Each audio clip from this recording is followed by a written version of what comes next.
mga hayop na galit o ayaw ang isa't isa. Sa mga hindi nakakaalam, hindi po lahat ng mga hayop ay magkakasundo. Oo, meron din pong magkakaaway at kadalasan ang pinag-aawayan nila ay pagkain at teritoryo. Pero ang malaking katanungan dito ay ano-anong hayop sila at paano sila nag-aaway at paano nila protektahan ang kanilang sarili sa isa't isa. At yan ang ating aalamin. Number 1, birds and cats. Ang mga ibon at pusa ay natural na magkaaway dahil sa instinct at likas na ugali ng bawat isa. Ang mga ibon ay prey o biktima sa mata ng mga pusa at ang kanilang mabilis na paglipad at maseselang kilos ay nag-uudyok sa mga pusa na hulihin sila. Sa nature, ang mga cats ay may natural hunting instincts na kung saan madalas nilang sinisilip ang mga ibon at nakikita nila ito bilang pagkain o biktima. Ang mga pusa, lalo na ang mga hindi domesticated o mga street cats, ay expert sa pag-capture ng anumang gumagalaw at kasama na rito ang mga ibon. Ang kanilang matalas na pandinig, mabilis na reflexes at kakayahan sa pag-akyat ay nagbibigay sa kanila ng kalamangan sa pag-atake sa mga walang kalaban-labang ibon. Samantala, ang mga ibon naman ay may instinct din na umiwas sa mga predators gaya ng pusa. Mayroon silang mataas na level ng awareness sa kanilang kapaligiran at nagiging alerto agad kapag nakikita o naaamoy ang presensya ng isang pusa. Ang natural na depensa ng mga ibon ay ang paglipad ng mabilis o pag-akyat sa mas mataas na sanga upang makaiwas. Karaniwan ding itinuturing ng mga ibon ang pusa na mapanganib kaya't umiiwas sila kaagad. Bukod pa rito, ang pagtingin ng mga pusa sa mga ibon ay isang mabibilis na laruan na nagiging sanhi kung bakit hindi sila magkasundo. Ang likas na pagiging teritorial ng mga pusa ay isang factor din na kung saan iniisip nila na ang anumang gumagalaw sa paligid nila ay bahagi ng kanilang territory. Kaya't mabilis silang mag-react kapag may nakikitang ibon sa kanilang paligid. Gayun din, ang instinct ng mga pusa ay ang magmarka ng kanilang teritoryo upang tiyakin na walang ibang hayop, lalo na ang maliliit na ibon, ang makakapasok dito. Samantala, ang simpleng pagkakaiba nila sa survival instincts ay ang nagdudulot ng hindi nila pagkakasundo, na kung saan ang mga ibon ay patuloy na umiiwas sa mga pusa at ang mga pusa naman ay likas na hunter. Kaya't kahit na minsan lamang silang magkasama sa parehong lugar, ang kanilang ugali at likas na instinct ang nagiging hadlang sa pagkakaroon ng mapayapang pagsasama. Number 2, large and small birds. Ang mga malalaki at maliliit na ibon ay hindi palaging magkasundo dahil sa kanilang magkaibang survival instincts at territorial behaviors. Ang mga large birds tulad ng mga hawk, eagle at owls ay natural predators at may kakayahang manghuli ng mas maliliit na ibon bilang kanilang pagkain. Kaya naman para sa mga malalaking ibon, ang mga maliit na ibon ay itinuturing nilang prey. Kaya naman sa bawat engkwentro, mas nangingibabaw ang instinct nila na hulihin ito para sa kanilang survival. Bukod pa rito, ang mga large birds ay kadalasang may mas malakas na beaks at claws na maaaring makasakit o makapatay ng maliliit na ibon. Samantala, ang mga small birds tulad ng mga finch, sparrow at swallow ay natural na umiiwas sa mga predators gaya ng malalaking ibon. Mayroon silang matinding alertness at pag-iingat sa kanilang paligid dahil batid nila na maaaring sila ang target ng mas malalaking ibon. Ang maliliit na ibon ay karaniwang nagpapakita ng defensive behavior sa pamamagitan ng mabilis na paglipad, pagtatago o pag-iingay bilang babala sa kanilang grupo kapag may papalapit na predator sa kanila. Samantala, isa pang dahilan kung bakit hindi sila magkasundo ay ang kanilang pagkakaiba sa territoriality. Ang large birds ay madalas nangangailangan ng mas malaking territory o hunting ground. At kapag nasa paligid ang small birds, posibleng makita nila ito bilang pagpasok sa kanilang teritoryo. Sa kabilang banda, ang small birds naman ay madalas na nagsasama-sama sa flocks o grupo upang magkaroon sila ng proteksyon mula sa mga panganib. Samantala kapag sila ay grupo na magkakasama, ay sinusubukan nilang ipagtanggol ang kanilang teritoryo laban sa malalaking ibon sa pamamagitan ng collective mobbing behavior o sama-samang pag-atake upang mataboy ang predator. Bukod rito, ang kompetisyon para sa pagkain ay isa ring sanhi ng hindi nila pagkakasundo. Kapag limitado ang resources sa isang area, maaring magkasalungat ang interes ng malaki at maliit na ibon sa paghahanap ng pagkain. Ang large birds ay madalas kinokontrol ang food sources sa kanilang teritoryo at hindi pinapayagan ng mga small birds na makakuha ng pagkain. Kaya't ang magkaibang laki, kakayahan at instincts ng large at small birds ay nagdudulot ng patuloy na alitan sa pagitan nila sa wild na kung saan ang bawat isa ay sinisikap na manatiling ligtas at buhay. Number 3. Rabbits and guinea pigs. Ang rabbits at guinea pigs ay madalas na inaakalang pwedeng magsama dahil pareho silang small mammals na herbivores. Ngunit sa katotohanan, marami silang pagkakaiba sa ugali at pangangailangan na nagiging sanhi ng hindi nila pagkakasundo.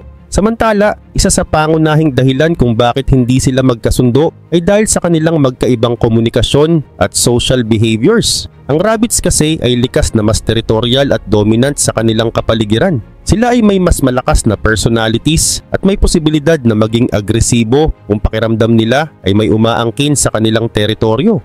Bukod rito, ang kanilang paraan ng pakikipag-usap ay sa pamamagitan ng body language gaya ng pagtapak sa sahig o paggalaw ng kanilang mga tenga na maaaring hindi maintindihan ng guinea pigs. Sa kabilang banda, ang guinea pigs naman ay social animals na mahilig sa companionship, ngunit mas mahina at sensitive kumpara sa rabbits. Dahil sila ay mas mabagal kumilos at hindi gaanong aktibo, kaya't kadalasan silang natatakot sa malalaking kilos at mabilis na galaw ng rabbits. Ang pagiging sensitibo nila sa stress ay isa ring dahilan kung bakit hindi sila komportable kasama ang mga rabbits. Kaya naman kapag may presensya ng rabbits ay madalas silang kinakabahan o natatakot dahil sa pagiging dominant at active ng mga ito na nagiging sanhi ng pagkakaroon ng stress at pagkakasakit sa guinea pigs.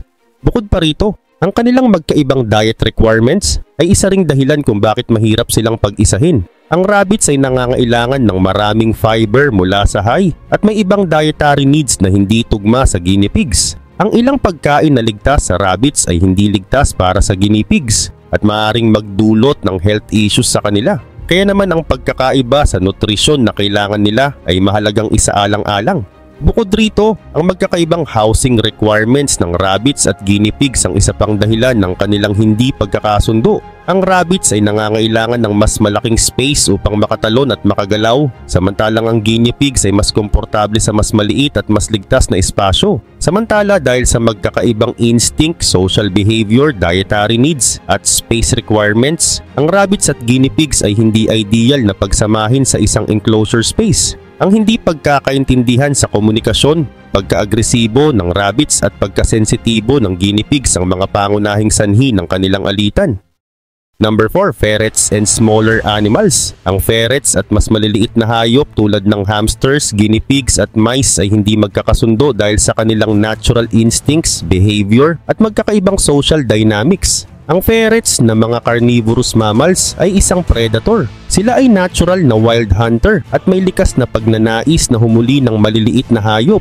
Dahil dito kapag nakakakita ang ferrets ng mga mas maliliit na hayop, ang kanilang instinct ay sisimulang hulihin ng mga ito. Kaya't ang mas maliliit na hayop ay mabilis na natatakot o nagiging stressed sa presensya ng ferrets. Bukod sa kanilang hunting instinct, ang ferrets ay lubos na aktibo at masigla. Ang kanilang matinding paglalaro at exploration ay maaaring magdulot ng panganib o hindi magandang karanasan para sa mga mas mahihinang hayop na madaling masaktan o ma-stress, tulad ng guinea pigs at hamsters na kung saan ang mga small animals ay kadalasang mahilig sa tahimik at kalmadong paligid. Kaya ang hyperactive at madalas agresibong galaw ng ferrets ay nagdudulot ng takot at stress sa kanila. Hindi rin sila magkatulad sa social behavior dahil ang mga ferrets ay curious at palaging nasa mood na makipaglaro o mag-explore, samantalang ang small animals ay may tendency na umiwas sa ganitong klaseng interaksyon dahil sa takot na masaktan. Bukod pa rito, may malaking panganib din sa kalusugan at kaligtasan sa mga mas maliliit na hayop kapag sila ay inilalagay sa parehong espasyo sa ferrets. Ang pagkakaroon ng matalas na mga kuko at ngipin ng ferrets ay posibleng makasakit o makapatay ng maliliit na hayop kahit hindi nila intensyon ito. Dahil kahit sa paglalaro lang, maaari silang makapanakit. Mayroon ding pag-uugali ang mga ferrets na tumalon, kumagat at mangalmot sa mas maliliit na hayop na madaling maging biktima ng aksidente o unintended injury.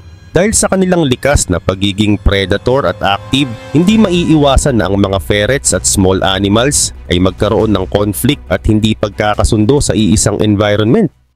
Number 5. Hedgehogs and foxes. Ang hedgehogs at foxes ay hindi natural na magkasundo. dahil sa kanilang magkasalungat na instincts at survival tactics sa kalikasan. Ang hedgehogs ay mga prey animals, habang ang foxes naman ay mga carnivorous predators. Ang foxes bilang omnivores na may matinding hunting instinct ay natural na naghahanap ng pagkain at handang sumalakay sa maliliit na hayop tulad ng hedgehogs. Gayunpaman, may kakayahan ng hedgehogs na protektahan ang kanilang sarili sa pamamagitan ng kanilang mga matutulis na spines na nagsisilbing armor laban sa mga predators gaya ng foxes. Sa tuwing nakakaramdam ang hedgehog ng panganib, mabilis itong umiikot at nagiging parang bola na may mga tinik, kaya't hindi madaling maabot o masaktan ng fox ang mahahalagang bahagi ng katawan nito. Dahil dito, ang foxes ay madalas na iniiwasan ng hedgehogs bilang pagkain dahil hindi sapat na reward ang mga ito dahil sa panganib na masaktan sa matutulis na spines ng hedgehog. Sa kabila nito, may mga pagkakataon pa rin na sinusubukan ng ilang foxes na hulihin ang mga hedgehogs. Ngunit bihira itong magtagumpay dahil sa defensiveness ng hedgehogs. Bukod rito, may iba't ibang habitat preferences din ang dalawang hayop na ito na nagdudulot ng distansya sa pagitan nila. Bagamat minsang nagtatagpo sa mga forest edges o suburban areas, ang hedgehogs ay aktibo tuwing gabi at mahilig sa mga tahimik na lugar upang maiwasan ang predators, habang ang foxes naman ay aktibo sa parehong gabi at araw, lalo na kung naghahanap sila ng pagkain. Ang hedgehogs ay karaniwang solitary animals at mas pinipili ang isang mapayapang pamumuhay, kaya't natural silang umiiwas sa foxes na maaring magdulot sa kanila ng panganib. Number 6. Fire-bellied toads and fire-bellied newts. Ang fire-bellied toads at fire-bellied newts ay parehong semi-aquatic amphibians na kilala sa kanilang matingkad na kulay na nagsisilbing warning sign sa predators tungkol sa kanilang pagiging mildly toxic. Sa kabila ng magkatulad na habitat at defensive mechanisms, hindi sila magkasundo at may mga dahilan kung bakit mas mainam na hindi sila pagsamahin sa isang enclosure space. Una, ang fire-bellied toads ay may mas territorial at agresibong pag-uugali kumpara sa fire-bellied newts. Madalas silang nangunguna sa resources tulad ng pagkain at space, kaya't madalas nilang inaagawan ng newts sa pagkain at lugar na maaaring magdulot ng stress at pagkakaroon ng sakit ng newts. Samantala, ang isa pang dahilan ng hindi nila pagkakasundo ay ang pagkakaroon ng iba't ibang levels ng toxicity sa kanilang balat. Ang fire-bellied toads ay naglalabas ng toxin mula sa kanilang balat bilang depensa, ngunit ang mga fire-bellied newts ay mas sensitibo sa mga toxins na inilalabas ng ibang species. Kapag ang toads ay nasa parehong tubig o space ng mga newts, posibleng may mangyaring cross-contamination ng toxins na maaaring hindi makabuti sa kalusugan ng bawat isa. Ang presensya ng toxins mula sa toads ay maaaring magdulot ng stress sa newts, habang ang pagkaka-expose ng toads sa toxins ng newts ay maaari ding makaapekto sa kanilang sariling kalusugan. Bukod pa rito, ang kanilang diet at paraan ng pagkain ay magkaiba rin, ngunit nagiging sanhi pa rin ng kompetisyon ng pagkuha ng pagkain, na kung saan ang fire-bellied toads ay mas mabilis at mas agresibo sa pagkain, kaya't kadalasan nilang nauunahan ang newts sa mga pagkain. Dahil dito, ang newts ay maiiwanang walang sapat na pagkain na nagiging sanhi ng malnutrisyon at kahinaan sa kanila. Ang hindi pagkakasundo nila sa pagkain ay nagiging dahilan din ng pagkakaroon ng stress, at ang kanilang agresibong pag-uugali sa bawat isa ay nagpapalala pa sa alitan. Number 7. Elephants and rhinos. Ang elephants at rhinos ay parehong malalaking herbivores sa savanna at grasslands ng Africa at Asia. Ngunit hindi sila palaging magkasundo at kadalasang nagpapakita ng tensyon kapag sila ay nasa parehong lugar. Ang pangunahing dahilan ng kanilang hindi pagkakasundo ay ang kompetisyon para sa resources tulad ng pagkain at tubig, lalo na sa panahon ng tagtuyot. Parehong nangangailangan ng malaking dami ng pagkain at tubig ang dalawang species, at ang kanilang teritoryo ay madalas na kanilang pinagtatalunan. Samantala, ang elephants, dahil sa kanilang laki at social structure, ay may kakayahan na sakupin ang waterholes at mga puno. Kaya't ang mga rhinos ay madalas na naaapektuhan at hindi nakakakuha ng sapat na resources sa kanilang paligid. Bukod dito, ang elephants ay may tendency na maging agresibo sa mga rhinos, lalo na ang mga lalaking elepante o bull elephants na nasa moost o mating period. Sa panahong ito, ang mga bull elephants ay may mataas na testosterone at madaling maging agresibo. Kaya't kapag nagkikita ang mga ito, may mga pagkakataon na tinutulak o inaatake ng elephants ang mga rhinos, lalo na kung pakiramdam nila ay may banta sa kanilang teritoryo o grupo. Ang rhinos naman ay solitary animals at mas territorial sa kanilang sariling espasyo. Kaya't kapag nararamdaman nila ang presensya ng mga elepante, nagiging defensive din sila.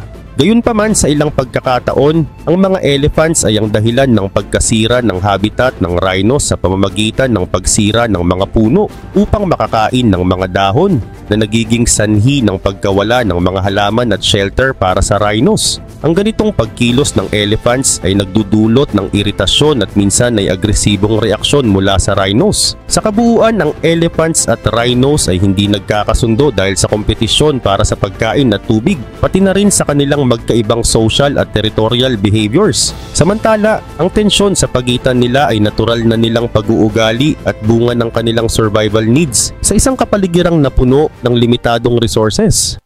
Number 8. Polar bears and walruses. Ang polar bears at walruses ay parehong iconic animals ng Arctic region, ngunit hindi sila palaging magkasundo at madalas na may tensyon kapag nagtatagpo sila. Ang pangunahing dahilan ng kanilang hidwaan ay ang natural predatory-prey relationship at kompetisyon para sa pagkain. Ang polar bears ay carnivores na umaasa sa karne para mabuhay, at ang walruses, lalo na ang kanilang mga pups, ay maaring maging target ng polar bears, lalo na kapag ang ibang food sources gaya ng seals ay mahirap mahanap dahil sa matinding malamig na kondisyon. Gayunpaman, ang mga adult walruses ay malalaki, may mabibigat na katawan at may mahahabang tusks o pangil na ginagamit nila bilang defense laban sa predators. Ang kanilang laki at lakas ay nagbibigay sa kanila ng kakayahang protektahan ng sarili at ang kanilang mga batang walrus laban sa polar bears. Samantala, kilala ang mga walruses sa kanilang kakayahang bumuo ng grupo bilang proteksyon, ang kanilang pagiging social animals at ang pagsasama-sama nila bilang isang herd o grupo ay nagiging depensa nila laban sa mga polar bears. Sa kabilang banda, ang polar bears ay may likas na kasanayan sa panghuhuli at maaaring magpatuloy sa pag-atake sa kabila ng depensa ng mga walruses, lalo na kung sila ay gutom at desperado sa pagkain. Gayunpaman, ang isa pang dahilan ng kanilang hindi pagkakasundo ay ang limitadong resources sa Arctic, lalo na ang pagbabago sa klima na nagdudulot ng pagnipis ng yelo. Dahil dito, ang mga polar bears ay napipilitang lumapit sa mga lugar kung saan naroon ang walruses upang maghanap ng pagkain na nagdudulot ng higit pang tensyon at panganib para sa magkabilang panig. Samantala, ang pagnipis ng yelo ay nagiging sanhi ng pagkakaipit ng mga polar bears sa mas maliit na mga lugar na nagpapalala sa kanilang paghahanap na kung saan ay may limitadong resources. Sa kabuuan, ang hindi pagkakasundo ng polar bears at walruses ay bunga ng predatory-prey dynamics, competition para sa pagkain at pagbabago sa kanilang natural habitat. Ang mga pagbabagong dulot ng climate change ay mas nagpapalala sa kanilang alitan at nagdudulot ng mas maraming engkwentro na puno ng tensyon at panganib para sa parehong species. Number 9. Mongoose and Cobra. Ang mongoose at cobra ay kilalang magkaaway sa kalikasan at ang kanilang hindi pagkakasundo ay may kinalaman sa kanilang natural na predatory-prey dynamics, survival instincts at mga natatanging kakayahan. Ang mongoose, bilang isang carnivorous mammal, ay may likas na kakayahang manghuli ng mga ahas, kabilang na ang mga cobras na isa sa pinaka-venomous na ahas sa mundo. May likas na bilis, matinding reflexes at makapal na balat ang mongoose na nagbibigay sa kanya ng proteksyon laban sa kagat ng cobra. Dagdag pa rito, ang mongoose ay may partial resistance sa venom ng cobra, kaya't hindi ito madaling maparalyze o mamatay mula sa pagkagat nito na nagbibigay sa kanya ng malaking advantage sa pagharap sa makamandag na kalaban. Sa kabilang banda, ang cobra ay may malakas na defensive instinct at ginagamit ang kanyang venom bilang pangunahing proteksyon laban sa mga predators. Kapag nakaramdam ito ng panganib mula sa isang mongoose, ang cobra ay agad na nagtataas ng katawan at lumalawak ang kanyang hood bilang babala at pagpapakita ng lakas. Ang posture na ito ang nagbibigay ng paalala sa ibang hayop na sila ay mapanganib. Subalit sa isang mongoose, ang ganitong mga pagpapakita ng pananakot ay hindi laging epektibo. Sa halip, nakikita ng mongoose ang cobra bilang pagkain o hamon na dapat pagtagumpayan. Dahil dito, madalas na nagtatapos ang kanilang pagharap sa isang mabangis na labanan. Bukod sa kanilang physical attributes, ang kanilang pag-uugali at instinct ang nagpapanatili ng tensyon sa pagitan ng dalawang species na ito. Ang cobra ay may tendency na maging defensive kapag napapalibutan o naaamoy ang isang mongoose, habang ang mongoose ay natural na agresibo at hindi natatakot na humarap sa makamandag na kalaban. Kapag ang kanilang teritoryo ay napapakialaman o kung may pagkain na nasa iisang lugar at pareho nila itong nakita, ay siguradong magkakaroon ng alitan dahil sa survival instincts at likas na aggression ng bawat isa. Number 10. Cheetah and baboons. Ang cheetah at baboon ay dalawang uri ng hayop na matatagpuan sa mga savanna at kagubatan ng Africa, ngunit sila ay may hindi magandang relasyon sa isa't isa. Bagamat parehong mga hayop na may mataas na antas ng adaptasyon sa kanilang kalikasan, ang cheetah at baboon ay hindi nagkakasundo sa maraming dahilan at may mga partikular na dahilan kung bakit sila ay hindi magkasundo na mga hayop. Ang cheetah bilang isa sa pinakamabilis na hayop sa lupa ay kilala sa kanyang mabilis na pagtakbo at kakayahang manghuli ng maliliit na hayop tulad ng gazelles. Ngunit sa kabila ng kanyang bilis, ang cheetah ay may mga limitasyon sa puwersa at tibay. Kapag nanguhuli, madalas niyang ginagamit ang mabilis niya na sprint upang mahablot ang prey.